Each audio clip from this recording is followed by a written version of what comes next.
All right, everybody, welcome. We are in Asakusa, back in Asakusa, and I came here today because there's been something on my mind throughout all these videos, and that is the topic of over-tourism. And I know it's ironic coming from somebody who is also a tourist, but this is something I've just noticed here throughout my time in Japan. I've been coming to Japan since 2016, almost every year, except during COVID-19.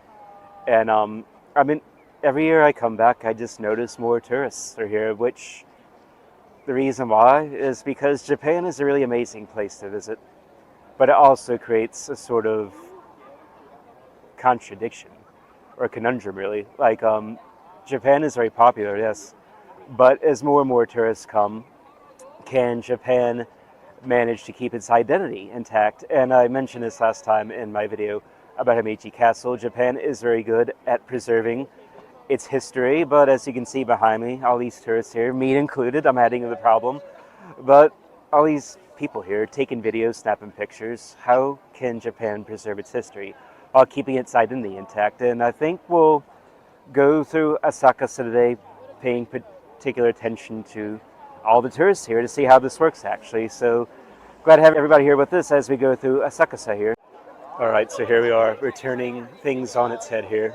We're looking at the tourists, what they're doing here, and they're taking pictures, of course. We even got somebody with a tripod, big camera. This is the most visited place in Tokyo by far for tourists. Everybody's taking pictures here. And let's get the rickshaw drivers over there. They often ask people if they want rides. And over tourism, it's how, like, a lot of people make their living here, tourism in general here. So it's important for Japan tourism, but at the same time, it can be a bit overwhelming for everyone, even the tourists themselves here. And so, and also, yeah, kimono wearing very popular with ladies here. And also the ladies that wear kimonos, oftentimes they're from China, which is something I noticed. Not in all cases, but yeah, and sometimes Japanese ladies, but mostly ladies from China, they wear the kimonos.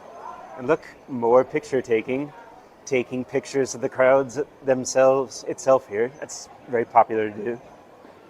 This is Nakamise Dori, and they sell souvenirs to tourists. So in a way, they actually encourage the over-tourism because they're making money. Like, it might be bad for cultural erosion, but it's money here that's happening. Financial transactions here. So money. Lots of nice souvenirs, nice fans here.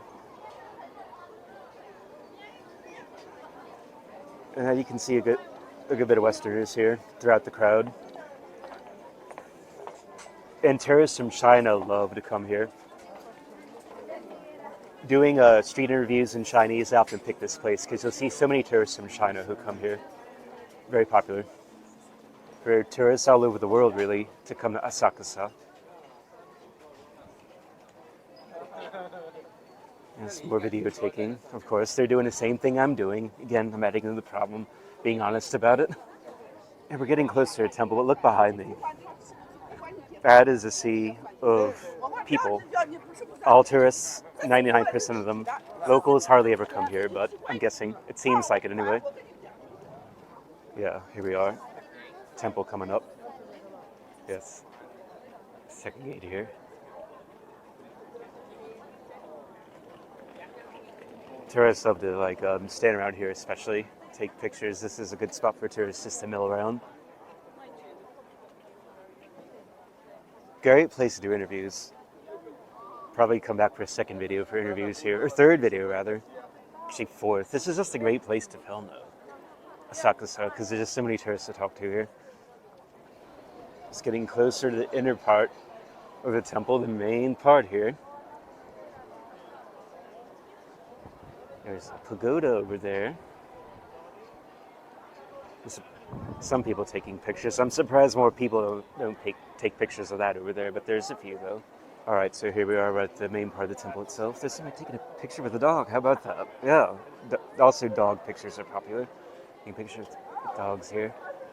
The main part of the temple. It's actually a Japanese tourist.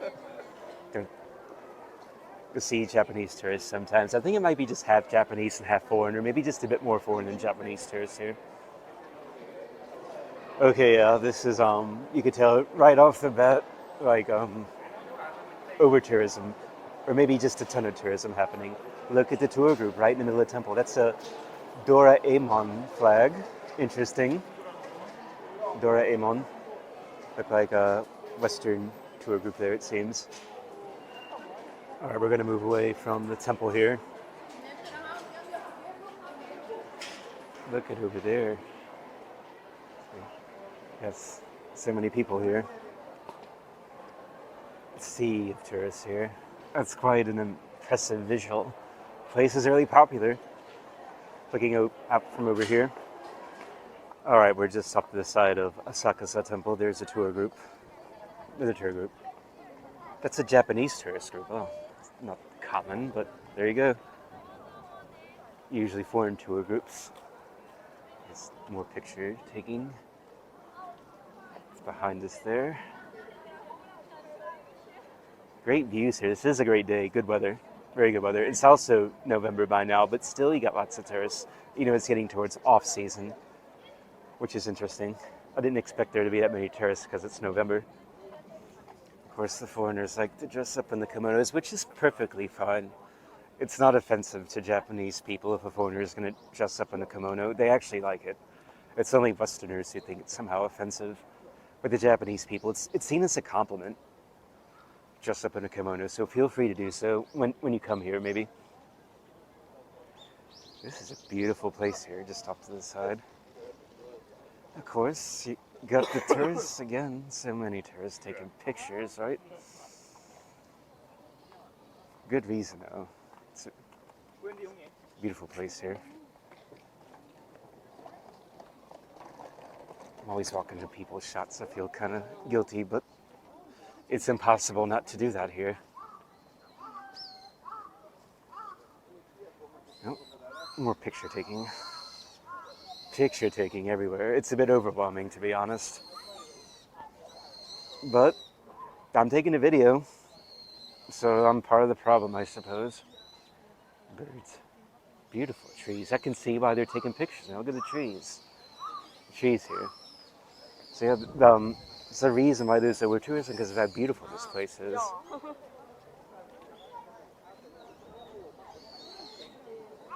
Somebody taking a video of herself, and I'm taking a video. Taking videos of people taking videos and pictures.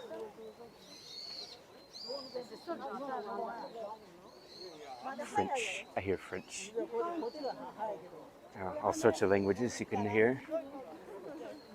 I find that Mandarin is probably most spoken next to Japanese and English here. Maybe even more than English, like Mandarin here. All right, we're getting away from the temple area. We're going down into the neighborhood itself, down Hanayashiki-dori here. This is more the, I guess, let's say local, but you'll still find a lot of tourists. Not quite as many as the main temple area, but it's not overwhelming with all tourists here. But small shops here, right? Small shops. Yeah, you'll still see tourists, but it's not as crazy as we just left behind there. All right, off to the side here. This intersection. The more we go in this direction, the less tourists there are, more or less people there are in general.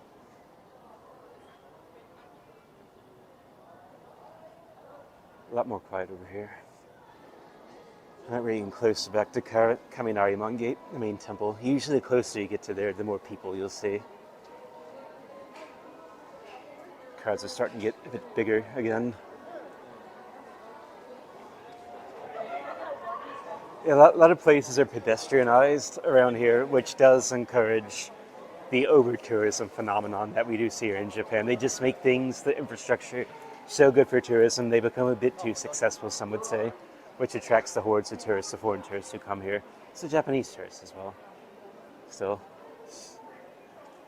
everything's pedestrianized. That's like the key to having a good tourist area, is have people walk like this. Take the cars away. All right, everybody, we're going to end back where we started, back at Kaminarimon Gate. So you can see Lots of tourists still here, still taking pictures of the gate, of themselves in front of the gate. And what do you think anyway? Is over-tourism such a big problem in your opinion? What's your experience with this phenomenon?